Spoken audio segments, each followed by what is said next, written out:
Salam para pemerhati kesehatan. Bincang Herbal akan mengungkap mitos-mitos kesehatan seputar herbal beserta potensi atau dampak bisnisnya. Saya Iva dan bersama saya adalah Profesor Mangestuti Agil dari Fakultas Farmasi Universitas Airlangga. Beliau adalah pakar bahan alam yang melakukan banyak penelitian maupun memberikan kuliah mengenai aromaterapi. Kali ini kita akan berbincang mengenai minyak eukaliptus yang dikatakan dapat menyembuhkan COVID-19. Sejak ada berita itu, minyak eukaliptus sangat laris di pasaran, bahkan kabarnya permen eukaliptus pun ikut laris. Jadi sebenarnya dari sudut pandang keilmuan, apakah klaim ini benar, Prof? Kabar semacam itu sama sekali tidak benar. Bagaimana mungkin kita bisa menemukan obat dalam waktu begitu cepat?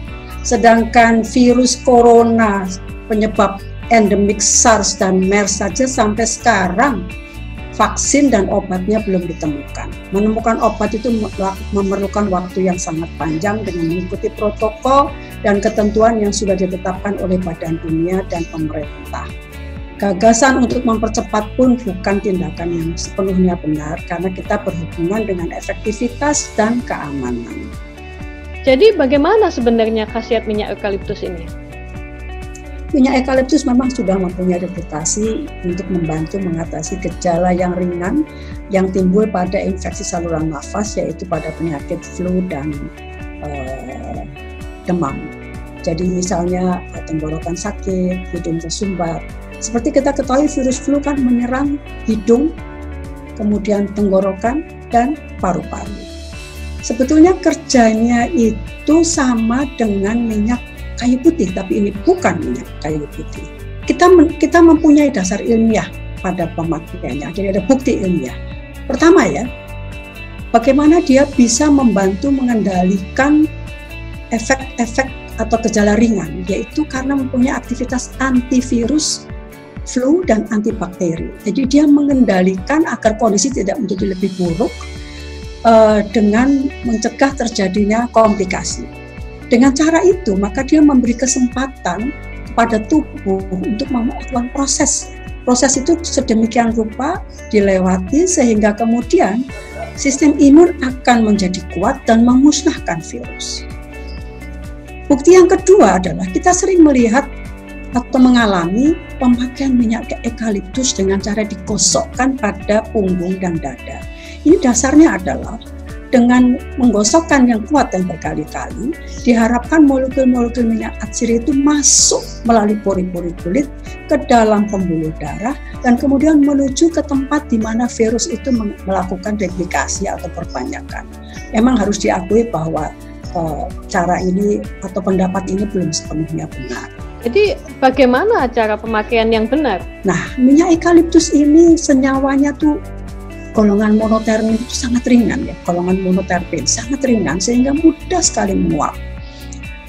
Penyerapan yang paling efektif adalah memang melalui dinding mukosa saluran nafas. Ya, dia akan melewati pembuluh darah, sinus hidung, mengaktifkan saraf, masuk ke otak. Ya, dari situlah kita dapatkan manfaat. Oleh karena itu, maka cara yang paling tepat adalah dengan cara inhalasi atau hirupan. Hirupan ini dapat dilakukan di mana saja dan kapan saja. Kita bisa menggunakan alat yang disebut diffuser yang membantu menguapkan minyak eukaliptus.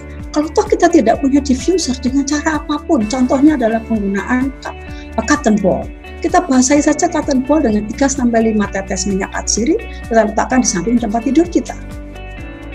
Cara yang lain lagi, kita teteskan saja beberapa cotton ball, kita letakkan di tempat-tempat yang strategis di ruangan di mana kita tidur atau di ruangan di mana kita berada, sangat membantu.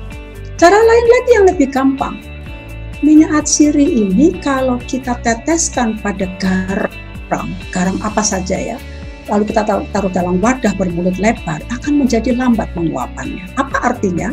Artinya dengan kita akan mendapatkan efeknya secara lebih lama. Lalu cara lain, tadi saya katakan bahwa minyak ini membantu mengurangi jumlah mikroorganisme penyebab infeksi di udara, ya, bekerja sebagai aerosol.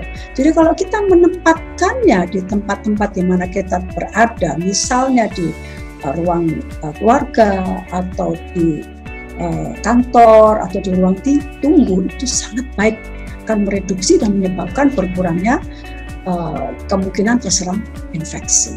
Jadi minyak ini sebenarnya amankah dikonsumsi oleh atau dipakai oleh semua kalangan, semua orang, dalam berbagai usia ataupun kondisi kesehatan?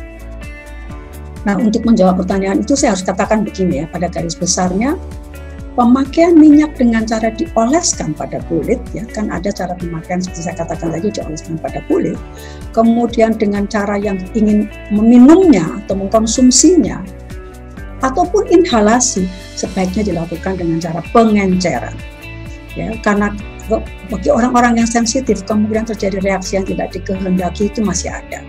Apalagi pada anak kecil, sebaiknya memang diencerkan, atau kalau memang tidak perlu dihindari saja, atau kalau harus digunakan di bawah pengawasan yang kuat. Saya tidak menyarankan pemanfaatannya untuk ibu hamil dan menyusui, walaupun data tentang atau informasi tentang hal itu masih belum tuntas. Pada botol kemasan minyak eukaliptus itu pun tertulis kata poison, jadi itu menandakan kita harus waspada.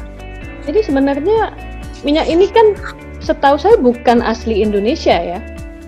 Nah, bagaimana mengenai kualitas minyak yang ada di Indonesia yang sudah sampai ke sini? Apakah tersedia juga di Indonesia? Karena bayangan saya kalau minyak dari luar negeri tentunya tidak tersedia secara massal atau harganya mahal seperti itu. Produknya apa yang bisa ditemui di Indonesia?